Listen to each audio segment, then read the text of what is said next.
Welcome to the Techmeme Ride Home for Friday, May 19th, 2023. I'm Brian McCullough. Today, OpenAI has launched an official ChatGPT app for iPhones and iPads. Android coming soon. The Supreme Court actually propped up Section 230, allowing it to live another day. Apple, as an example of why companies are looking to keep the AI in-house. And, of course, the weekend long-read suggestions. Here's what you missed today in the world of tech.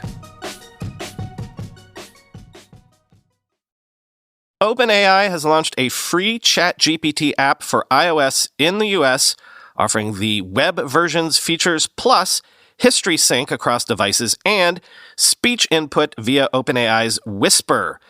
Quoting Ars Technica, like on ChatGPT's website, users must log into the ChatGPT app with an OpenAI account to use it, and the AI processing takes place off the device on OpenAI's servers, so it requires an internet connection. ChatGPT Plus subscribers have access to similar features as the web version, such as GPT-4, promises of early access to new features, and faster response times. In our tests, we did not see beta access for ChatGPT with browsing or ChatGPT plugins.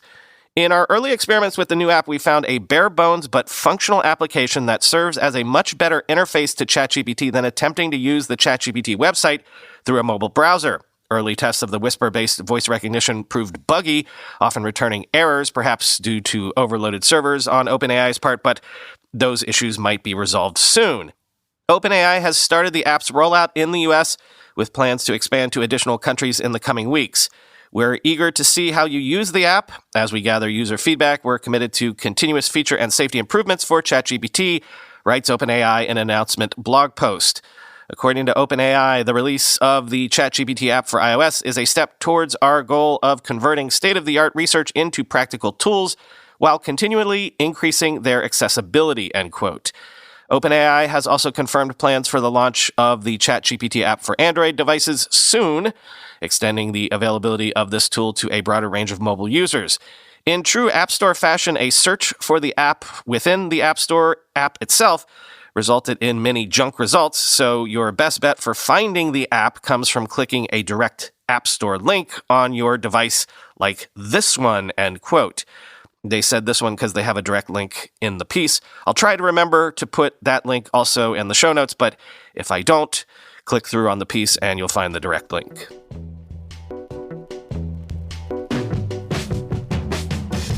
This is a big deal. The Supreme Court of the United States declined to address Section 230 protections in one case and shielded Twitter from liability for terror-related content in another case. Bottom line here, between these two cases, Section 230 lives another day. Quoting CNN, the Supreme Court handed Silicon Valley a massive victory on Thursday as it protected online platforms from two lawsuits that legal experts had warned could have upended the internet. The twin decisions preserve social media companies' ability to avoid lawsuits stemming from terrorist-related content and are a defeat for tech industry critics who say platforms are unaccountable. In one of the two cases, Twitter versus Techmeme, the Supreme Court ruled Twitter will not have to face accusations it aided and abetted terrorism when it hosted tweets created by the terror group ISIS. The court also dismissed Gonzalez versus Google, another closely watched case about social media content moderation, sidestepping an invitation to narrow a key federal liability shield for websites known as Section 230 of the Communications Decency Act. Thursday's decision leaves a lower court ruling in place that protected social media platforms from a broad range of content moderation lawsuits. The Twitter decision was unanimous and written by Justice Clarence Thomas, who said that social media platforms are a little different from other digital technologies. It might be that bad actors like ISIS are able to use platforms like defendants for illegal and sometimes terrible ends, Thomas wrote, but the same could be said of cell phones, email, or the internet generally, end quote. Thomas's opinion reflected the court's struggle to identify in oral arguments what kinds of speech ought to trigger liability for social media and what kind deserve protections. I think the court recognized the importance of these platforms for billions of people for communicating and stepped back from interfering with that, said Samir Jain, vice president of policy at the Center for Democracy and Technology, a group that filed briefs in support of the tech industry. For months, many legal experts had viewed the Twitter and Google cases as a sign the court might seek sweeping changes to Section 230, a law that has faced bipartisan criticism in connection with tech companies' content moderation decisions. Thomas, in particular, has expressed vocal interest in hearing a Section 230 case. Expectations of a hugely disruptive outcome in both cases prompted what Kate Klonick, a law professor at St. John's University, described as an insane flood of friend-of-the-court briefs. As oral arguments unfolded, however, and as justices visibly grappled with the complexities of internet speech, the likelihood of massive changes to the law seemed to recede, end quote. Indeed, over in TechDirt, Mike Masnick, who always seems to be smart about these things, says this could bode well for Section 30's continued survival. Quote, basically, my read on this is that the court is effectively saying that if you create algorithms that are just designed to take inputs and provide outputs based on those inputs, you're in the clear. The only hypothetical where you might face some liability is if you designed an algorithm to deliberately produce violative content, like an AI tool whose sole job is to defame people or to take any input and purposefully try to convince you to engage in criminal acts. Those seem unlikely to actually exist in the first place, so the language above actually seems, again, to be pretty useful. The ruling again doubles down on the fact that there was nothing specific to the social media sites that was deliberately designed to aid terrorists, and that makes the plaintiff's argument nonsense. Overall, this was kind of a weird case and a weird ruling. Supreme Court of the United States seems to have recognized they never should have taken the case in the first place, and this ruling effectively allowed them to back out of making a ruling on 230 that they would regret. However, instead, Justice Thomas, of all people, more or less laid out all of the reasons why 230 exists and why we want that in place to make sure that liability applies to the party actually making something violative rather than the incidental tools used in the process. It also serves to reinforce a key point. Contrary to the belief of many, 230 is not the singular law that protects internet websites from liability. Lots of things do as well. 230 really only serves as an express lane to get to the same exact result. That's important because it saves money, time, and resources from being wasted on cases that are going to fail in the end anyway. But it doesn't mean that changing or removing 230 won't magically make companies liable for things their users do. It won't.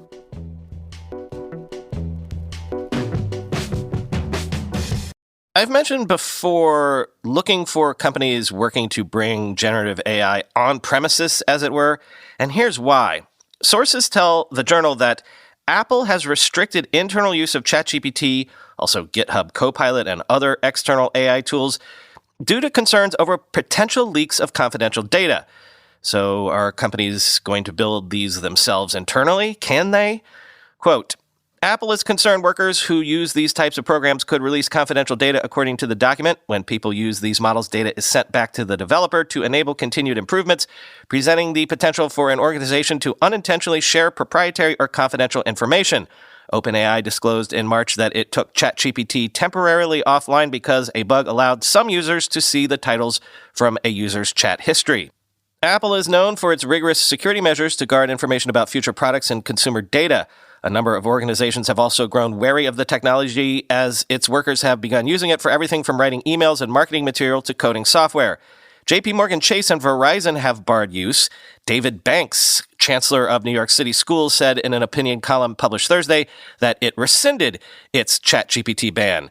Amazon.com has urged its engineers who want to use ChatGPT for coding assistance to use its own internal AI tool, a spokeswoman recently told the Journal. Apple is also working on its own large language models, people familiar with the matter said, end quote.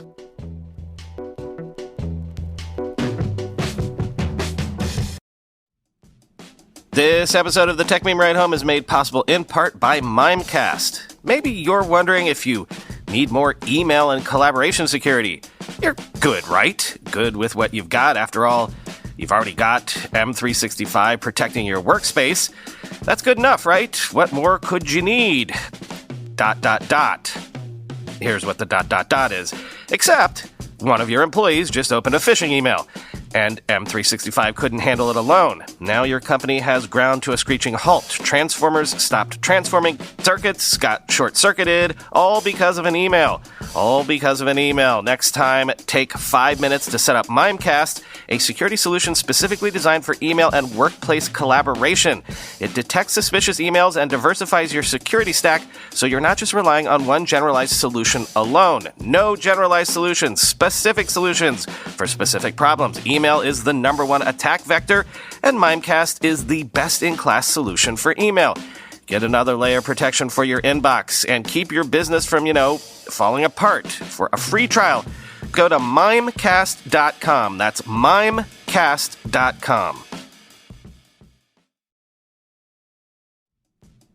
Your pet is a member of the family, so don't feed them like they're in the doghouse. Give them Nom Nom. Nom Nom delivers fresh dog food with every portion personalized to your dog's needs so you can bring out their best. Nom Nom's made with real whole food you can see and recognize without any additives or fillers that contribute to bloating and low energy. That's because Nom Nom uses the latest science and insights to make real good food for dogs. Their nutrition-packed recipes are crafted by board-certified veterinary nutritionists, made fresh and shipped free to your door. Nom Nom's already delivered over 40 million meals to good dogs like yours, inspiring millions of clean bowls and tail wags.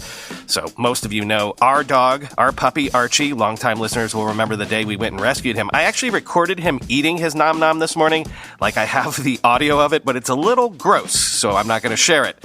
You have to take my word for it. He loves it, scarfs it down. I'm giving you an actual Archie the puppy endorse for Nom Nom. Nom Nom actually comes with a money-back guarantee, so if your dog's tail isn't wagging like Archie's within 30 days, Nom Nom will refund your first order. Go right now for 50% off your no-risk 2-week trial at trynom.com/ride. Spelled trynom.com/ride for 50% off. trynom.com/ride. Time for the weekend long read suggestions. We've mentioned before how with all this AI talk, one name that doesn't come up very much yet is Apple. But also, have you noticed Meta doesn't come up that much as well? Well, it's interesting. As this whole open source versus platformed AI debate unfolds, Meta has chosen an interesting side. Quoting the New York Times, in February, Meta made an unusual move in the rapidly evolving world of artificial intelligence. It decided to give away its AI crown jewels. The Silicon Valley giant, which owns Facebook, Instagram, and WhatsApp, had created an AI technology called Llama that can produce online chatbots. But instead of keeping the technology to itself, Meta released the system's underlying computer code into the wild. Academics, government researchers, and others who gave their email address to Meta could download the code once the company had vetted the individual. Essentially, Meta was giving its AI technology away as open source software, computer code that can be freely copied, modified, and reused, providing outsiders with everything they needed to quickly build chatbots of their own. The platform that will win will be the open one, Jan LeCun, Meta's chief AI scientist, said in an interview. As a race to lead AI heats up across Silicon Valley, Meta is standing out from its rivals by taking a different approach to the technology. Driven by its founder and chief executive Mark Zuckerberg, Meta believes that the smartest thing to do is share its underlying AI engines as a way to spread its influence and ultimately move faster toward the future. Its actions contrast with those of Google and OpenAI, the two companies leading the new AI arms race, worried that AI tools like chatbots will be used to spread disinformation, hate speech, and other toxic content. Those companies are becoming increasingly secretive about the methods and software that underpin their AI products. But Meta said it saw no reason to keep its code to itself. The growing secrecy at Google and OpenAI is a, quote, huge mistake, Dr. LeCun said, and a really bad take on what is happening. He argues that consumers and governments will refuse to embrace AI unless it is outside the control of companies like Google and Meta. Do you want every AI system to be under the control of a couple of powerful American companies, he asked, end quote. Next, I wonder why this hasn't happened before, but I guess it's always happened. It just doesn't come to light very often. From Wired, an investigation found that hundreds of freelancers were hired as customer service staff used to catfish users into paying for subscriptions to niche dating and hookup sites. Catfishing on an industrial scale, as they put it, quote, once a user is hooked in the conversation, the aim is always to stretch out the talking phase. If a New York user asks to meet up with your virtual, the freelancer is to say, let me check my schedule and let you know, says Liam, even if you are writing from Budapest. If the user asks to move off to a free messaging app, the freelancers must write through the virtuals, I prefer to stay in here until I know you better, or I feel safer on this app until we are better acquainted, and so on. Wired discussed Vdesk's business model with Volkan Topali and Fengzhao Wang, who research romance fraud and criminology at Georgia State University's evidence-based cybersecurity research group. It's possible this falls under romance scamming. What do you think? Topali says. I'm not sure, but wow, the system is efficient, says Wang. In any case, it's like the owners are trying to cover their backs with the T's and C's. The niche dating portals, which have names like Snapdate, Horny Spot, Sex Dater, Discreet Meets, OnlyFlirts.com, Passions Love and Be My Pair funnel users into the system and usually include lengthy terms and conditions.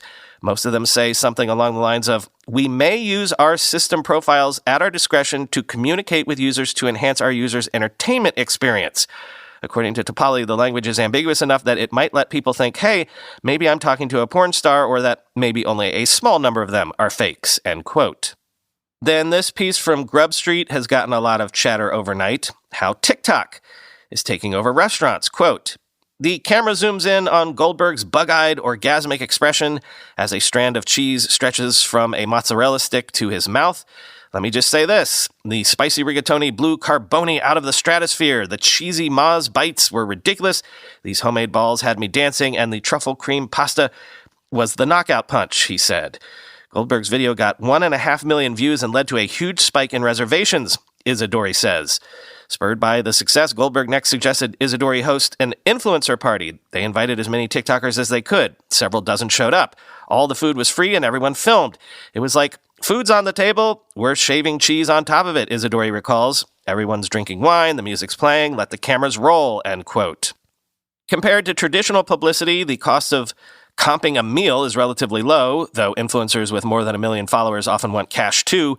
To Goldberg, even these rates are justified. For some restaurants, it would be stupid for them not to pay $10,000 for the day, he says. I know that sounds high, but you're genuinely getting 1 million plus views. How does he quantify this? Dozens of restaurants have shared case studies with us detailing the before and after impact of our videos, he claims, end quote. Finally, from rest of world, signs that Japan's tech scene, which, we have to be honest, has been and also around for a long time, is finally waking up. Quote, "Sho Hayashi might be a walking cliche in San Francisco or Austin. The 33-year-old founder with 2 successful startups and a string of degrees to his name met me in a light-filled co-working space before jetting overseas for a weekend of meetings. But here in Japan, Hayashi is a new breed of revolutionary. A graduate of the elite University of Tokyo, his expected path would have been to settle into a lifetime job, perhaps as an international diplomat or at a time-tested corporate empire like Mitsubishi. Hayashi's turning point came when he attended a massive startup conference in Singapore in 2010 and realized Japan didn't have a single representative. Frustrated, he asked to become one and found a new calling, entrepreneurship. I realized that diplomats don't create anything. They just negotiate based on what's there.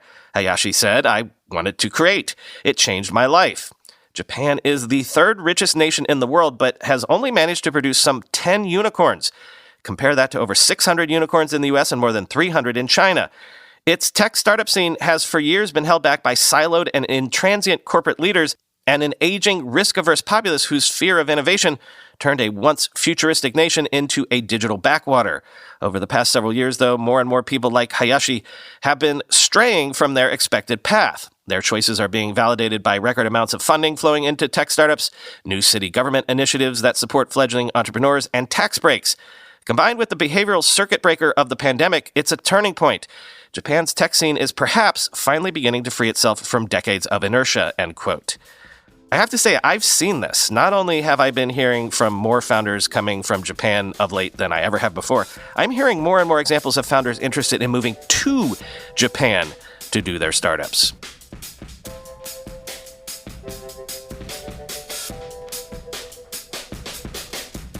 Alrighty, 2 new bonus episodes again this weekend.